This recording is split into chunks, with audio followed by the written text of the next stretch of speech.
The broadcast is now starting. All attendees are in listen-only mode. Good afternoon, and thank you for joining this session of TA Time. I am Hillary Allen, and I am joined with Sarah Davey. Hello. And let's dive right in. We are going to be building an interface with you. And before we get started, just some webinar mechanics. The main and really important thing is when you want to talk with us, I want you to add your questions in here. We'll see them on our end, and we will answer the questions as they come in. We will also try to save some time at the end to tackle some questions at the end as well. So we're going to be building an interface. We're kind of reorganizing TA time, and we're going to be doing more like short classes for you. And this will be, if you want to follow along with us, please do. You can download the model on the link. And you can also download the graphics that we will be using. It's not required that you download the graphics. You can use whatever you want to use. Also, if you don't have multiple screens to split, you may have to split your screen to follow along with us. So we will also be recording these for you so you can just follow along today and then go back and build the model at your own time. So I'm going to leave this open just for a little bit longer so you guys can get a chance to get into those links if you want to follow along. Please feel free to ask questions again throughout the little instructions as we go through them. That might be helpful, or if you have other questions at the very end, we can also tackle them there. So this is going to be a multi-part series, and hopefully today we're going to get through opening the interface, building a title page, and building a secondary page that allows you to have some outputs to it. And then next time we would like to tackle using inputs, and we'll eventually get onto some more advanced topics, some fun stuff you can do like conditional hiding and some multiplayer game stuff. But to start out with, we are just going to start out with some very simple instructions on how to create an interface. Again, this is sort of our take on it. Everyone has their own style and how they want to build an interface. We're just going to teach you some of the basics that how we normally go through them. So I'm going to bring up the model that we're going to be using, and you're all going to see it's our dairy cow model that we used a couple of months ago. And so this will be the model layer, and to get onto the interface layer, all you're going to do is press this interface button. It'll open a separate window for you. And here's your separate window. And one thing I want to talk about before we jump into actually building is you should really start thinking out how you want your interfaces to look before you just dive right in. And one of the things you should think about is your page size. So if you double click anywhere in the white space, you'll get the interface settings opening up, and you'll see the page sizes here. And we have a bunch of different drop downs that you can use for page sizes. And the only reason why this is important to think about and before you start is you may run into adding a graphic at a later point in time that isn't the right page width and page height that you have it set, and you'd have to adjust everything. Or if you're doing a story, or if you have a model view you want to open up to and your model's huge, again, you may have to increase your page size, and then that means you'd have to go back and adjust everything on all the other pages that you've just created. So it's really valuable to think about your page size before you start so you don't have to create extra work for yourself. And one thing I would just add to that is another thing to factor in when you're picking your page size is the audience of the model interface. And if you happen to know that most of the users will have a certain type of monitor or display, then you can sort of tailor the page size around that. So for this one, we're just going to stay with the default of the 800 by 600. And we're going to close the settings panel. And then for a title page, I always like to start with a really nice graphic and just have a very simple title page and then something that they start with. So it gives them a great landing, or if you're publishing it, it has a nice little thumbnail for the published as well. So to add a graphic, we're going to go up here into the toolbar, and we're going to select the graphic tool, and we're going to drop it in the center anywhere. Now you can move this wherever you want, and since this one's going to cover the entire page, you can't expand it if you want to. I like to go right in and double click on the graphics and open the graphics settings and go into the paintbrush And since I know it's going to be the entire page, I'm just going to change it to 800 by 600. That way I don't have to keep stretching and stretching and stretching. And there, and now we have this. And then you can adjust it to cover the whole page. And one thing I also suggest doing is I suggest locking your graphics once you've got it into the position that you want. And the reason why you do this, and I think you should do this for a lot of different things for graphs as well, is because when you're busy editing and you have things, multiple things on top of things, you can easily grab this and adjust it and move it without wanting to. So if you lock it, it'll stay right where it is and not go anywhere. So we're going to go back to the wrench and we're going to add image. So we're going to go to import from file. And this is the drop box that I had all the graphics in for you. So we're going to do the agricultural banner. And then you can see that it popped right into there. And we've got a nice graphic as a background picture for our title page. So the next thing we're going to do is we're going to add a title. So we're going to go up again to the toolbar and we're going to select the text box. And we're going to drop it anywhere you want to. I usually like to drop it up in the corner. And for this, we're just going to title it the Interface Building Tutorial. You guys can title it whatever you want if you're following along.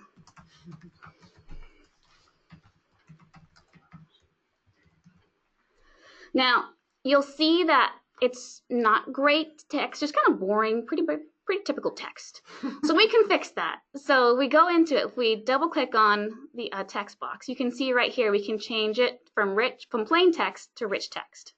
So let's do that. And then you can highlight it and you can pick a slew of different texts and font sizes that you want. So I'm just going to go with Arial Black and I'm going to increase the size so it looks really nice and bold out there. You can also you can change the text color if you want to. And also you find as I go off from this, it will fix everything. And if you have this where it cuts everything off, you can just expand your text box. You can move it around still, but I noticed that I still have this white space in the background. That doesn't look great with my cool graphic. So I'm going to go back in here and I'm going to hit transparent background. And that's going to make that whole text box sort of flow right into my graphic. So I can move this around if I want to keep the text black, or I can just change the text to white so it stands out a little bit better against that dark color. Oops, I got to highlight it first. So you highlight, change the text color, and hit OK. And click away from it, and it'll take it. So there's one. We're almost done with the title page. One thing you should know about these is these pages are only as smart as you make them. So if you don't have a button with an action that tells them to go somewhere, people can get stuck. So it's always important to have navigation buttons. So we're going to go up here again to the toolbar. We're going to select a button. And I always like to do navigation buttons down in the bottom corner. So we're going to drop a button down here. And it'll give you the typical standard size of a button. We're going to double click to open button settings. For this label, I'm just going to say start. So we can start our interface. And then down here, you're going to see select actions. So we're going to hit the drop down and we're going to scroll down until we see navigation actions. So we're going to hit navigate to page and this will populate a second drop down. And I'm going to say navigate to next page. And then get away from it. And there we have our start button that will navigate us to our next page when we have a second page. So now we've finished our title page. Are there any questions right now on anything I've done on the title page? Am I going too fast? Do you want me to go over something again? If not, I'm going to move right on to templates. And one of the things that we like to do with our interfaces is to keep a streamlined appearance through them, is we like to create templates. And this will allow you to sort of create a title, some buttons if you want, even a background that you can use throughout the entire pages of your model, and you don't have to recreate it every single time. So if we don't have any questions on the title page, we're going to move right into templates. So to get there, you go up to the context and we're going to hit the drop down and we're going to scroll down to templates. And we go in there, it looks identical to the interface. There's really no difference in the layout. And so for this, we're going to keep it nice and simple. And all we're going to do is we're going to add the title again, and then we're going to add a home button. So again, we're just going to add the title up here. Oops, if I can spell.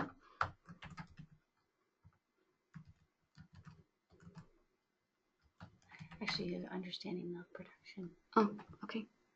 If you want to.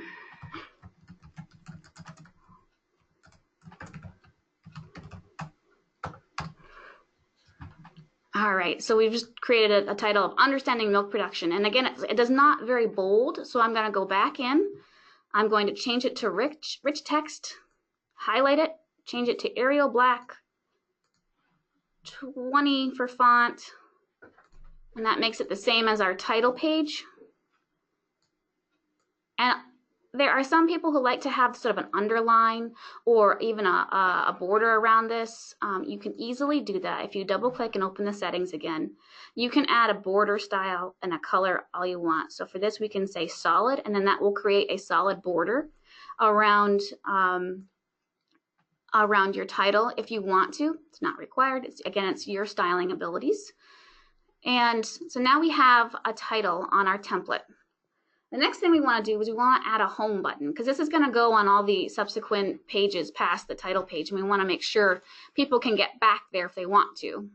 So we're going to go get up and again grab a button and bring it down. And I like to put the home button up top and double click to open this. And instead of putting a label in this one, I'm actually going to put an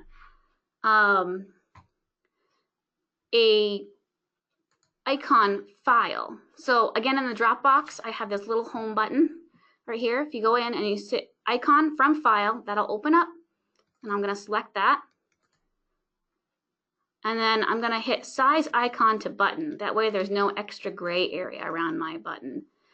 And then the action I want it to do is we're going to scroll down to navigate. We're going to navigate to page, and it always defaults to home page, so we don't have to do anything else right here. It's going to navigate to the home page. And then we're going to close this, and you're going to see that my button looks really weird because it's all spread out. So we can just adjust the size to make it look like a nice, normal, square-shaped house. And we have a question, is there a snap to grid option for aligning text boxes? I don't know if you've been noticing this, but there is a grid line that allows you to align everything. It's this little dotted blue line. You can. That allows you to align everything. You can do it down here. It'll line up down here for you. So this is very helpful when you're wanting everything to be aligned and sort of on the same grid line. You can also multi-select items on the interface page. So for instance, if you hit the shift key and then select both, now if you right click, you'll find that there's an option to align objects, and you can align it either with the middle, the top, the bottom, just like you would in PowerPoint. There.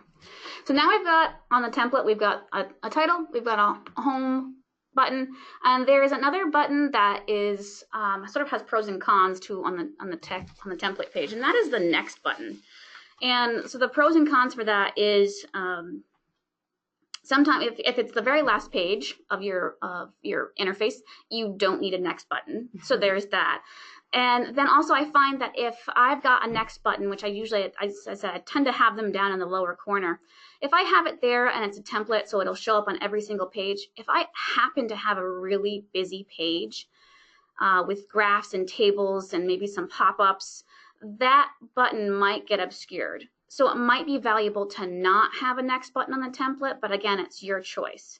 And I think to save time, we're just gonna not have the next button on here, and we're gonna go right into building our second page of our interface, and we'll show you where you can add the templates. Now that we've finished this template, we can show you where to add it on the second page.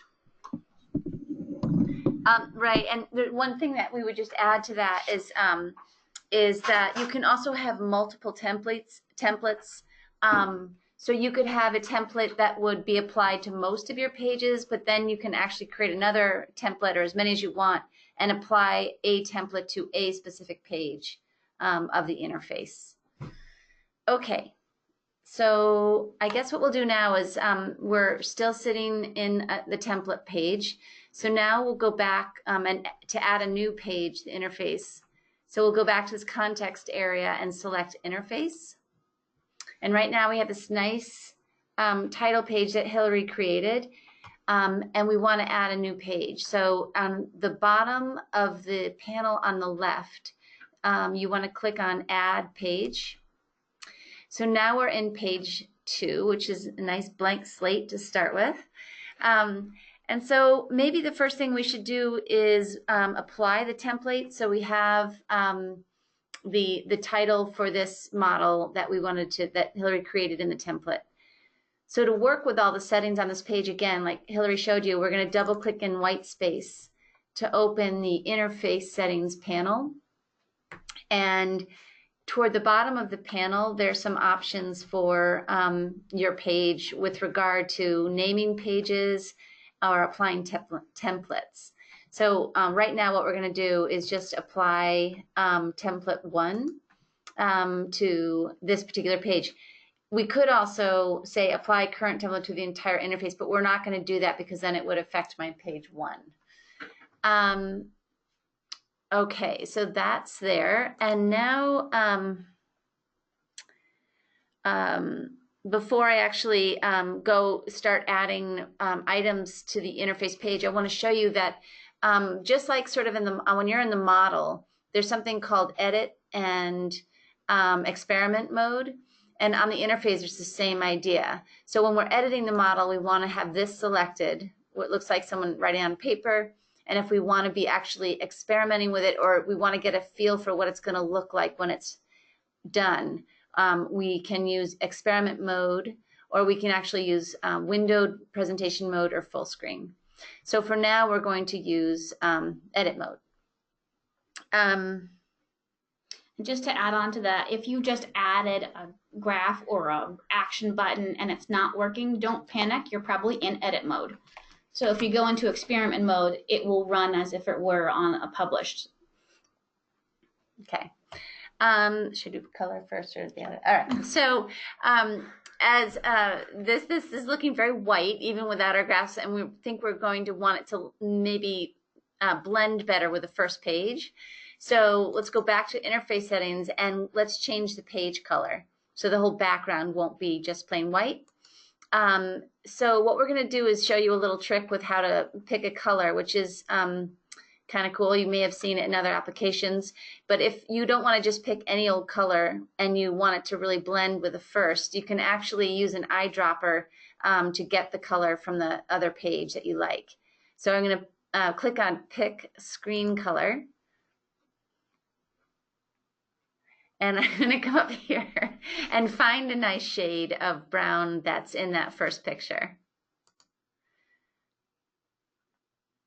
And there we go. Hopefully that's not too dark. All right, so let's see. Now that we're going to be looking at understanding milk production, we're probably going to want to see some activity on this page and what happens maybe when you run the model. So what I'm going to do is add a graph. Sorry, I did that kind of fast. In the toolbar section from the top, there's a little icon that looks like a graph. So if you click once on it, just like this, you click once on the graph, your icon changes to a graph, and then you can pick a general area where you want it to show up. So now we need to add variables to the graph so that we can see something changing over time. And so I'm going to double click on the graph to get the graph panel to open. And you can see the very first thing for this graph is there are lots of different types of graphs that you can add and create. And today we're just going to create a line graph. And we're also going to make it comparative. So when I make it comparative, that means that every time I run the model, it will just keep adding that run to the graph. So you could compare, see the difference between the first run and the second run, or the third run, etc. And now we need to add a variable. So in the series list, we want to have, this is where we can have the opportunity to pick the variables we want to show. And in this particular page, we're going to just look at cows and how big the herd of cows is. And we also are probably going to be very interested in looking at actual milk production. So we need another graph for that, because when the graph is comparative, you can only, or most of the times, always you can only have just one variable in there if it's comparative. And in a table, you can have more than one, but in a graph, just one. So we want to add a new page. We could add 2 graphs, but sometimes it's nice not to take up too much real estate. And so in this case, we're going to add a second page. So at the very top of this panel, you can see a green plus, meaning that you want to add one more page. So now we're actually, the whole panel is now for the settings for the second page, as you can see reflected in the upper right-hand corner of the graph. And we also want this to be line graph and comparative. And now we're going to add a different variable, which is going to be milk production. Okay. Now there are lots and lots of settings that we can that you can do with regards to how your graph appears, with color and text size and the number of or how thick the lines are. But for today, we'll just try to get things rolling, and you can always come back and edit those things later. But one thing that is nice to do when you have multiple pages is this little page turner is nice, but it's not as obvious, I think, as some of the other ways to do it. And one of them is to use tabs so that they'll now appear right next to each other. So clearly there's more than one page. Another way to do it is with drop downs. So the pages will appear in a drop down. Okay, but let's use the tabs. And we can also, the name of my variable in the model is not capitalized. And that's the spelling or the way it's appearing here. And I don't really like that for the graph. So I can actually come in and change the title of the tab by coming to the very bottom of the graph panel. And you can see that the second option is the wrench for more graph options.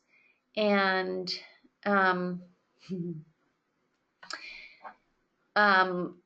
we can have a title, overall title for the graph, but we can also just change the title of the drop down. Sorry, of the actual tab, and what we're going to enter is milk production with a capital M and a capital P for production. Whew, that was tough. All right. So.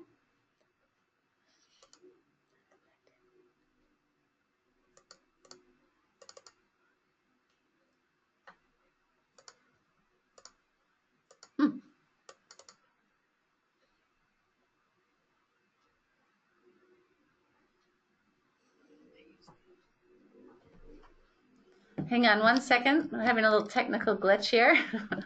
It's user error. Oh, both. We'll put it in both actually, but that doesn't. Oh, it's okay. Yeah, that's what I think. Okay, perfect. Thanks. All right. So let's see. So now we've got these 2 variables in 2 different pages. But we have no way of actually, or your user, if they came to this page, they would have no way of running this model unless you actually add a run button. So we're going to go to the same button icon that Hillary showed you for navigation, but this time we're going to select a different action. So I'm going to click the button for running. I'm going to double click on it, and I'm going to change the label to say run instead of button. It's a little more meaningful. And now we're going to add the action from this drop-down list and select run. In addition to running, you also should give the users a little bit more control. You might want them to be able to stop it mid-run, or you might want them to restore and empty out the graph after they've run it. So I'm going to go ahead and add 2 more buttons. This one will be to stop the simulation.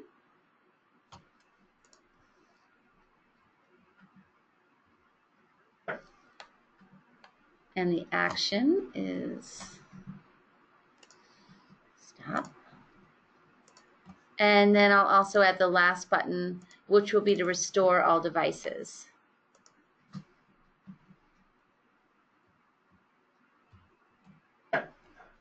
And the action is here. There. Okay. So another thing you can do with buttons, well, just about anything on the interface, is you can change the color. So just to show you how to do that, we'll edit this run button and make it, we're going to go down to the panel with the paint roller, and we're going to change the background color to be a dark green.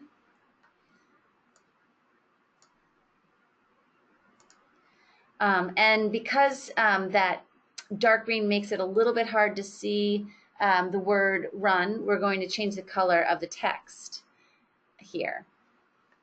So we're going to change that where it says text settings. We'll change the text color to be white and maybe bold. And we'll just do the same thing with stop. I will move through this quickly, as you've probably seen this type of thing before.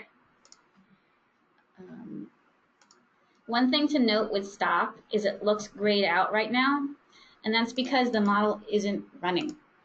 Once the model is running, it will light up as active. So don't be surprised if you change the font color of the stop button, if it still stays gray. Once you actually put it in experiment mode and run, it'll show up as the text color and you wanted it to. Okay, so I'm going to go ahead and switch my mode to experiment mode, and that allows me to use this button. So those are the results of my first run. Okay, so also when I'm in, for instance, if I was in edit mode though, and I tried to click on this button, any of these buttons, they'll just select them as though I want to edit them. Just like in the graph, if I'm trying to get to the other page and click on a tab, it won't work unless I'm in experiment mode or presentation mode. So once I'm in there, I can go back and forth. And if I run again, you'll see, because this is a comparative, I've got 2 lines, but my results are exactly the same from run to run because we haven't changed any input variables yet. And unfortunately, we are out of time. We have 2 minutes for questions. Anything we didn't cover this time, we'll roll into the next TA time, and we'll add on some more interesting aspects of building an interface. Are there any questions right now on the topics we did cover, on the buttons, the graphs? Is there anything you'd like to see again? Again, this is being recorded, so we will have it up in a couple of days for people to view again. So you can build it on your own free time as well.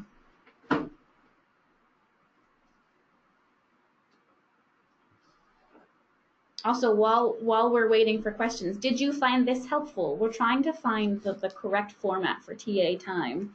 So did you find that these types of tutorials are valuable for you?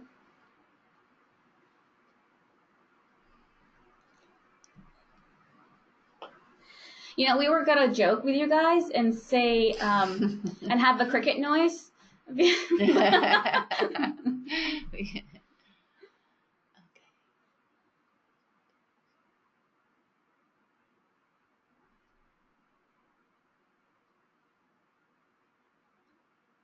We do see one question that we will respond to with an email right after the session, and that is the question that has to do with units.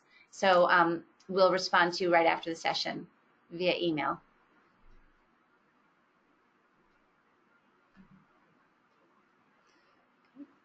Okay, if there are no questions, we will see you next time.